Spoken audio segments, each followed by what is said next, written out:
Hello everyone, आज हम बताएंगे कि एम्बिएंट एयर में सल्फर डाइऑक्साइड और नाइट्रोजन डाइऑक्साइड की सैंपलिंग कैसे करते हैं। सबसे पहले इम्पिंजर में हम 30 ml एब्जॉर्बिंग सोल्यूशन लेते हैं। सॉक्स के लिए अलग होता है और नाइट्रोजन डाइऑक्साइड के लिए अलग होता है।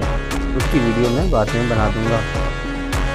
यहाँ पे मैंने 30 ml नाइट्रोजन डाइऑक्साइड के लिए एब्जॉर्बिंग सोल्यूशन ले लिया है और ये 30 ml सल्फर डाइऑक्साइड के लिए एब्जॉर्बिंग सोल्यूशन लेके इम्पिंजर में रख के इसको मैंने फिक्स कर दिया है। इसका कनेक्शन आप देख सकते हैं। फिर इंस्ट्रूमेंट ऑन कर दिया।